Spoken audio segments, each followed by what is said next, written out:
Firman Tuhan untuk ibadah kita di minggu Advent kedua ini, 4 Desember 2022, diangkat dari Filipi 1, diawali dari ayat 3 dan diakhiri ayat 11. Filipi 1 diawali dari ayat 3 hingga ayat 11. Mari kita bacakan Bapak Ibu dengan mudah-mudi secara responsorial. Kami akan membacakan ayat yang pertama, yaitu ayat 3. Ucapan syukur dan doa. Aku mengucap syukur kepada Allahku setiap kali aku mengingat kamu. Dan setiap kali aku berdoa untuk kamu semua, aku selalu berdoa dengan sukacita. Aku mengucap syukur kepada Allahku karena persekutuanmu dalam berita Injil mulai dari hari pertama sampai sekarang ini. Akan hal ini aku yakin sepenuhnya, yaitu Ia yang memulai pekerjaan yang baik di antara kamu akan meneruskannya sampai pada akhir pengorbanan. Memang sudahlah sepatutnya aku berpikir demikian akan kamu semua, sebab kamu ada di dalam hatiku. Oleh karena kamu semua turut mendapat bagian dalam kasih karunia yang diberikan kepadaku, baik pada waktu aku dipenjarakan maupun pada waktu aku membela dan meneguhkan berita Injil. Sebab Allah adalah saksiku betapa aku dengan kasih mesra Kristus Yesus merindukan kamu sekalian. Dan inilah doaku, semoga kasihmu makin melimpah dalam pengetahuan yang benar dan dalam segala macam pengertian, Sehingga kamu dapat memilih apa yang baik, supaya kamu suci dan dapat tercatat mengenal hari Kristus. penuh dengan buah kebenaran yang dikerjakan oleh Yesus Kristus untuk memuliakan dan memuji Allah. Demikian firman Tuhan, kita nyanyikan firman-Mu mendalam.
Kita bersukacita dengan penuh keyakinan dan kepercayaan kita.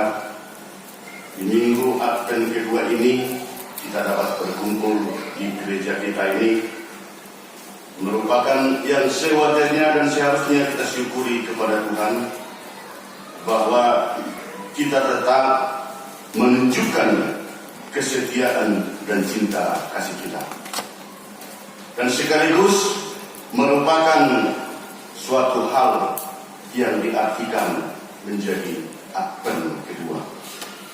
Bapak Ibu mudah-mudi yang dikasih oleh Tuhan,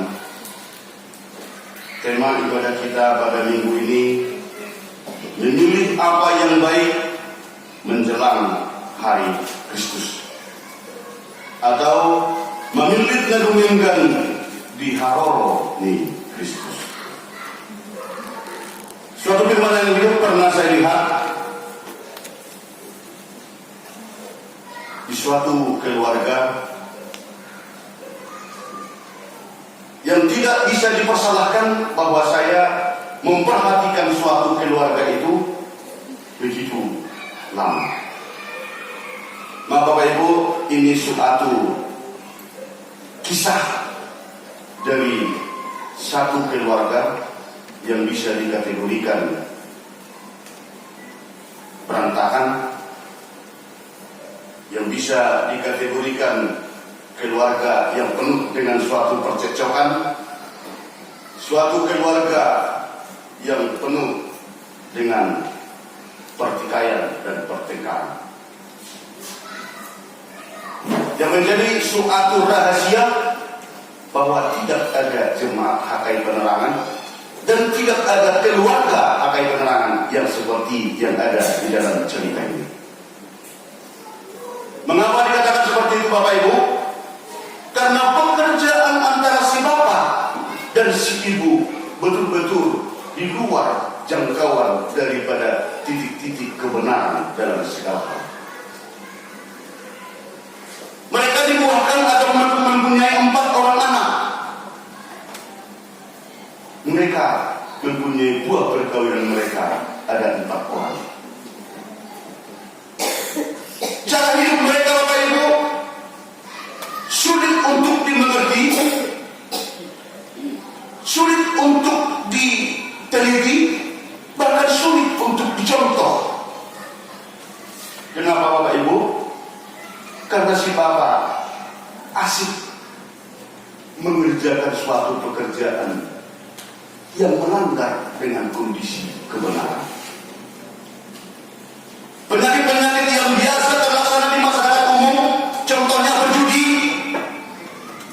mabuk-mabukan, dan bahkan melaksanakan situasi pekerjaan yang sering bermain dengan lawan jenisnya di tempat-tempat yang lain. Untuk mendapatkan kebutuhannya, untuk dihabiskan untuk berjudi, maka dia pun mengerjakan pekerjaan mencari uang, melaksanakan penipuan, bahkan mencuri.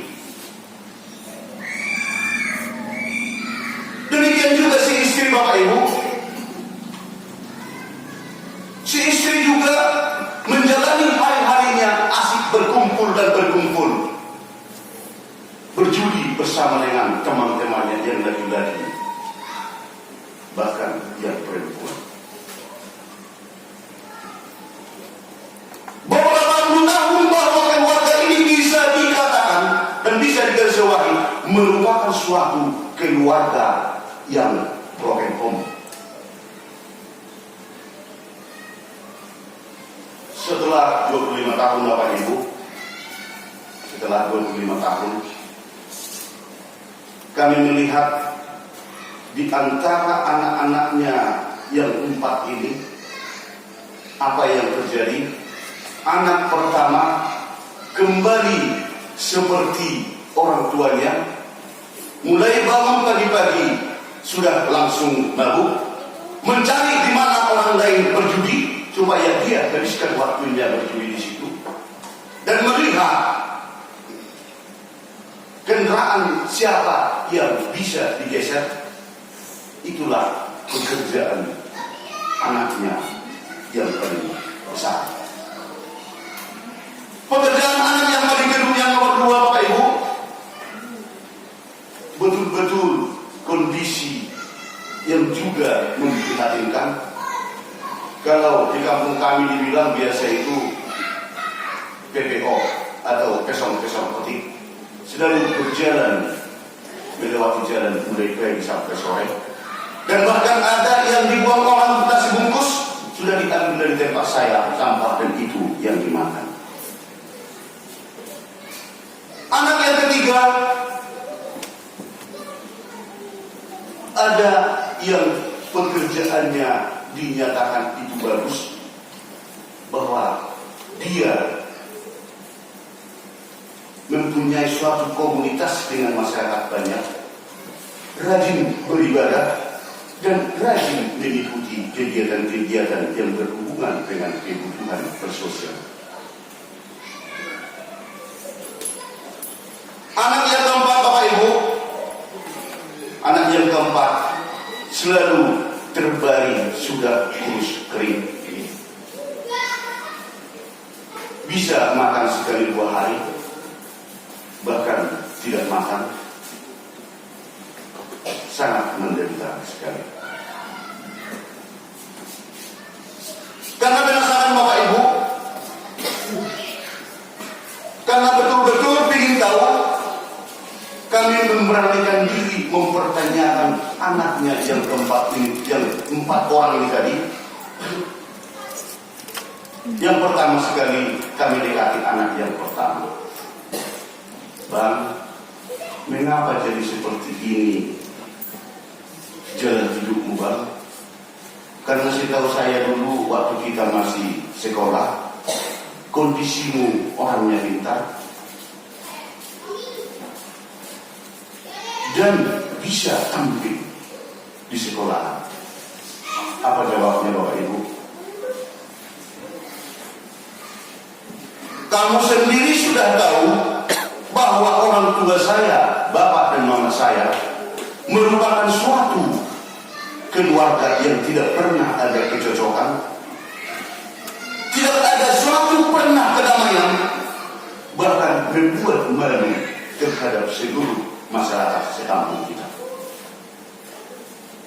Dan itulah yang membuat saya mengambil satu keputusan, tidak ada semangat hidup lagi, bahwa hal yang dikerjakan mereka itu menjadi suatu warisan kepada saya.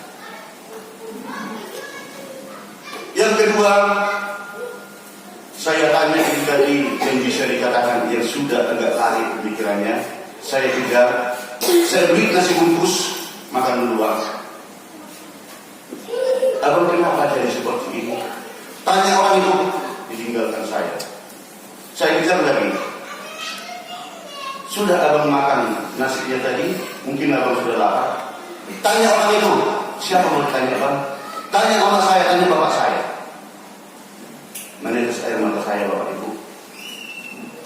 Dengan kondisi caranya yang menentukan kata-kata. Tanya mereka itu. Tetapi yang ketiga, saya tanya pada beliau ini karena hidupnya begitu bagus, pekerjaannya juga begitu bagus, dan dikenal orangnya bagus. Bang, saya lihat abang yang paling besar dan nomor 2 kondisinya seperti ini. Tetapi kok abang hidupnya begitu damai, begitu bersukacita, dan bisa merangkul anak-anak yang Tuhan titipkan kepada keluarga abang. Apa motivasi abang dan apa yang membuat kok jauh beda dengan saudara abang sendiri? Beliau berkata, hidup ini adalah memilih. Saya memilih bahwa tidak merupakan suatu yang harus saya kerjakan seperti yang dikerjakan oleh orang tua saya, keluarga yang broken home. Bahwa saya bisa buktikan bahwa saya bisa hidup damai jika tetap mengikuti hal-hal sesuai dengan kebenaran yang diajarkan oleh agama saya dan yang dikehendaki dan diinginkan oleh masyarakat. Dan ternyata bahwa saya bisa memilih tidak harus hidup seperti orang tua saya yang semuanya sudah diketahui orang di sekitarnya.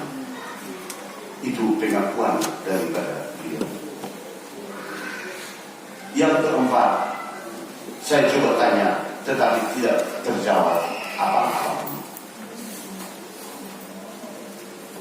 Ilustrasi atau cerita yang dibeberkan atau diceritakan tadi Bapak Ibu, bahwa merupakan suatu hal yang bisa kita gabungkan dengan khotbah kita di hari Minggu yang sangat indah sekarang ini, di Minggu Advent kedua ini, merupakan suatu hal yang bisa kita sejajarkan seperti halnya yang sudah kita bacakan tadi, dan sesuai dengan tema ibadah kita yang mengatakan memilih apa yang baik menjelang hari Kristus.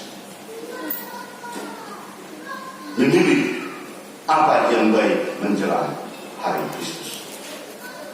Bapak Ibu mudah-mudahan yang dikasih oleh Tuhan, surat yang dituliskan oleh Rasul Paulus, yang dituliskan ke jemaat Filipi, merupakan suatu surat yang bisa dikatakan itu surat kesedihan, surat ratapan tangis, dan bahkan di satu sisi bisa dikatakan itu surat sukacita. Penting disampaikan Bapak Ibu yang dikasih oleh Tuhan, bahwa jemaat Filipi adalah jemaat yang pertama sekali dibuka atau didirikan oleh Paulus, yang terletak di Makedonia pada tahun 49 Masehi. Makedonia terletak di saat itu adalah di kepemimpinan kerajaan Roma. Jemaat Filipi ini betul-betul merupakan suatu jemaat yang diberikan oleh Paulus, suatu support, suatu apresiasi yang begitu mendalam dan begitu bagus. Kenapa Bapak Ibu? Hubungan emosional, hubungan kebersamaan, hubungan kasih sayang daripada gereja jemaat Filipi dengan Rasul Paulus sangat begitu dekat, terlebih dengan adanya itu kepercayaan mereka terhadap Tuhan Yesus. Mereka tidak dipengaruhi oleh tempat yang begitu dekat atau jauh, tetapi keharmonisan kasih sayang mereka tidak ada yang bisa membatasi. Maka dikatakan tadi itu seperti yang kita bacakan, aku mengucap syukur kepada Allahku setiap kali aku mengingat kamu. Ini kata-kata daripada Apostel Paulus. Ini surat dari Rasul Paulus dari penjara di saat itu ke jemaat Filipi. Dan setiap kali aku berdoa untuk kamu semua, aku selalu berdoa dengan sukacita. Mengapa Apostel Paulus mengagumi mereka? Mengapa Rasul Paulus memberikan apresiasi yang begitu besar dengan jemaat Filipi? Karena dengan banyaknya kemelut, banyaknya rintangan, banyaknya cobaan, banyaknya pergumulan yang dialami oleh jemaat Filipi, tetapi justru itu dipergunakan oleh jemaat Filipi semakin kokoh dan semakin kuat berpercaya, berpengharapan kepada Tuhan Yesus yang sudah diberikan firman oleh Rasul Paulus. Itulah yang disampaikan oleh Rasul Paulus terhadap jemaat Filipi melalui suratnya. Aku mengucap syukur kepada Allahku karena persekutuanmu dalam berita Injil mulai dari hari pertama sampai sekarang. Banyak orang yang mengatakan itu ajaran yang diajarkan oleh Rasul Paulus itu ajaran yang tidak benar. Itu yang kamu sembah itu tadi, yang diajarkan oleh Paulus tadi, itu adalah yang salah. Tetapi apa yang terjadi dengan beratnya godaan, beratnya itu cobaan, beratnya itu rintangan yang dihadapi oleh Filipi, jemaat Filipi, mereka mulai dari awalnya tidak berubah, bahkan semakin bertumbuh dan bertumbuh. Paulus saja sudah dipenjara. Bagaimana kamu masih tetap mengerjakan dan mengikuti apa yang dia ajarkan? Sepertinya mereka begitu kokoh mengatakan kami tidak peduli, bahwa kami telah ikut dengan Yesus yang sudah memberikan kami kehidupan dan suatu janji yang indah kepada kami sesuai dengan firman yang diajarkan oleh Paulus. Di situ dia Bapak. Di situ dia. Maka dikatakan kebencian akan kamu semua, sebab kamu ada di dalam hatiku. Oleh karena kamu semua turut mendapatkan bagian dalam kasih karunia yang diberikan kepadaku, baik pada waktu aku di penjara maupun pada waktu aku membela dan meneguhkan berita Injil. Inilah doa Paulus kepada Tuhan, melihat daripada situasi kekokohan kesetiaan daripada iman jemaat Filipi. Tak sedikit Bapak Ibu yang dialami oleh jemaat-jemaat gereja-gerejawi di dalam kehidupan kita sekarang. Tidak terlepas sesuai yang diceritakan itu tadi, di surat daripada Paulus itu tadi, suatu jemaat Filipi yang betul-betul diapresiasi dari lubuk hati yang dalam oleh jemaat itu, tetap menyayangi dan mengasihi Rasul Paulus. Begitu banyaknya godaan, rintangan, dan siksaan bahkan dialami mereka, tetapi mereka tetap kokoh dengan iman mereka. Termasuk, tidak usah kita membicarakan yang di luar, termasuk seperti itulah jemaat HKI Penerangan Bapak Ibu. Kalau dahulu seperti yang sudah kita bacakan tadi, ada terjadi tantangan-tantangan, kesulitan-kesulitan, pergumulan-pergumulan yang dialami, yang dinikmati oleh jemaat Filipi. Jemaat sekarang pun ada mengalami yang seperti itu, termasuk jemaat HKI Penerangan yang betul-betul itu seperti ada kesamaan dengan jemaat Filipi. Secara pribadi saya Bapak Ibu, saya sangat bersama dengan majelis sangat mengapresiasi jemaat HKI Penerangan, mulai dari yang tua sampai ke yang anak-anak. Tetap betul-betul bersemangat dan tetap betul-betul itu mencintai Tuhan tanpa memikirkan kendala ataupun problem atau kesulitan-kesulitan yang ada.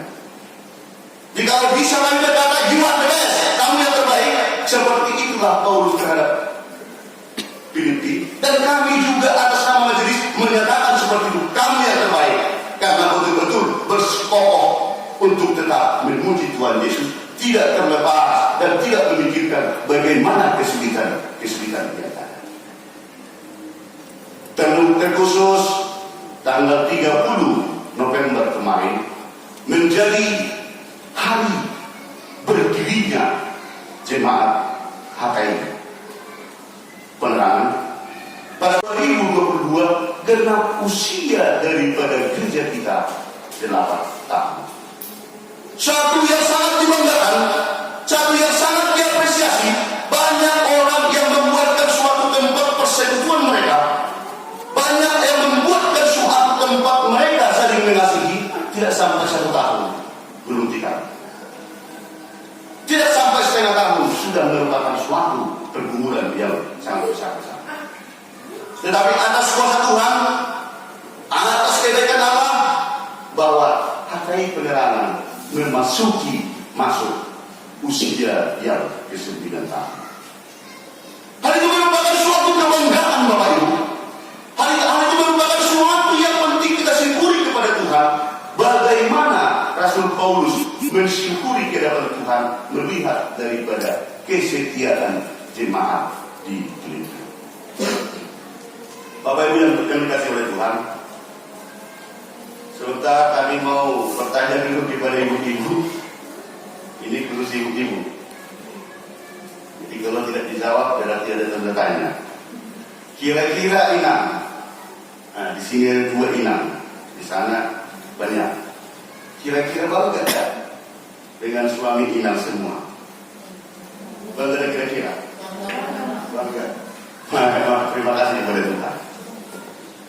Kalau memang jawaban ibu tidak bangga lagi terhadap suami, itu sudah penuh dengan pertanyaan.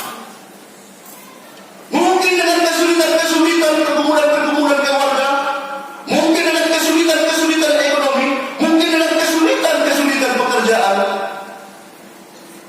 mungkin kesulitan-kesulitan dalam sehingga si istri tidak menggeleng dengan suami. Ini sudah sangat sulit dipertanyakan.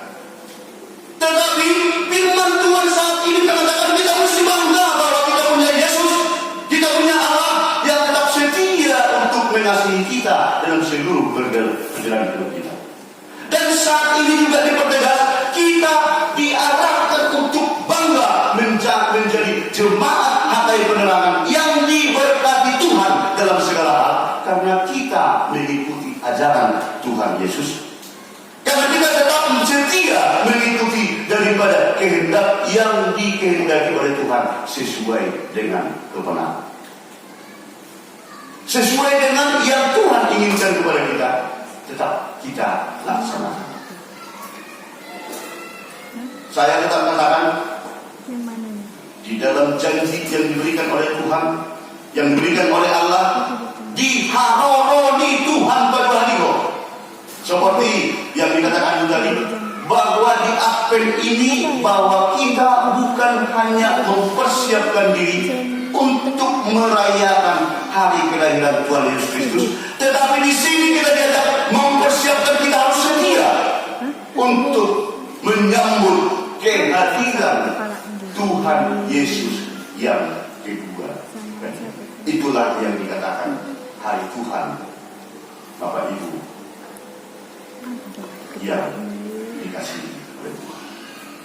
Kalau kita bangga, bagaimanapun sulitnya pergumulan, bagaimanapun sulitnya kendala, bagaimanapun sulitnya kemelut atau banyaknya kemelut, merupakan suatu cara untuk memperkokoh kita, menguatkan kita semakin percaya dan semakin mendekatkan diri ke Tuhan yang mengasihi kita. Sebab Allah adalah saksiku betapa aku dengan kasih mesra Kristus Yesus merindukan kamu sekalian. Apostol Paulus, Rasul Paulus sangat merindukan jemaat Filipi dalam posisi walaupun dia di dalam penjara saat itu. Dan inilah doaku, semoga kasihmu makin dilimpahkan dalam pengetahuan yang benar dan dalam segala macam pengertian, sehingga kamu dapat memilih apa yang baik, supaya kamu suci dan tak bercacat menjelang hari Kristus. Firman ini menguatkan kita, memperkuat kita, semakin memperkokoh bagaimana kita supaya bisa memilih apa yang baik, apa yang benar sesuai yang dikehendaki oleh Tuhan, agar kita suci dan tak bercacat menjelang hari Kristus.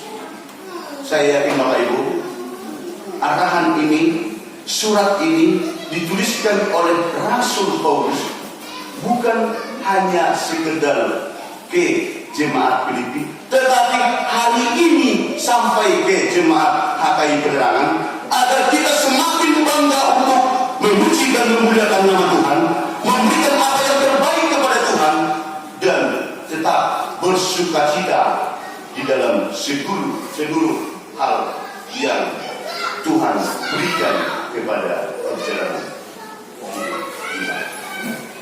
Penuh dengan buah kebenaran yang dikerjakan oleh Yesus Kristus untuk memulihkan dan memuji Allah. Sementara Bapak Ibu,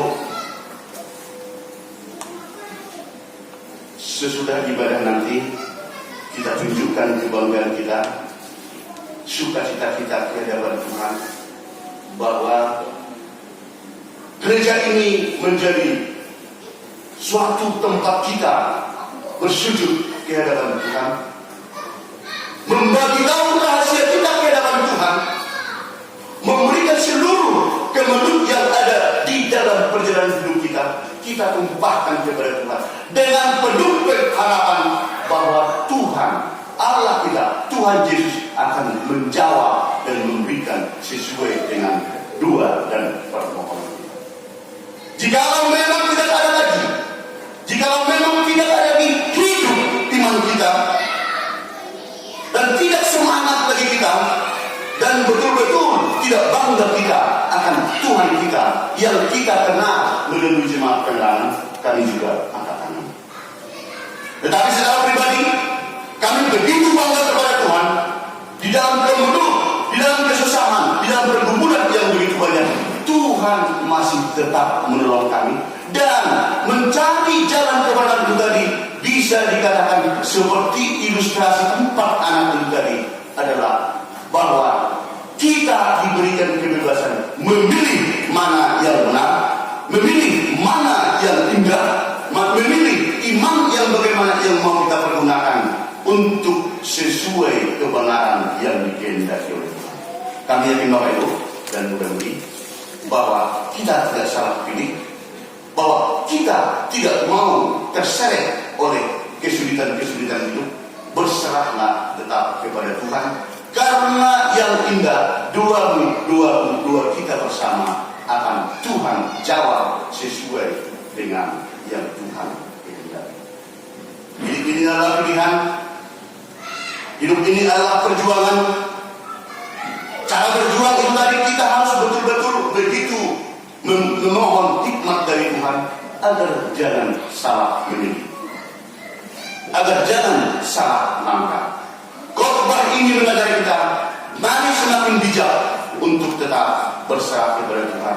Roh Tuhan akan hadir bersama dengan kita, memberikan yang terbaik dan terbaik lagi untuk perjalanan hidup kita selagi Tuhan masih berkenan. Harapan kami, Tuhan semakin mengasihi kita di seluruh perjalanan hidup kita.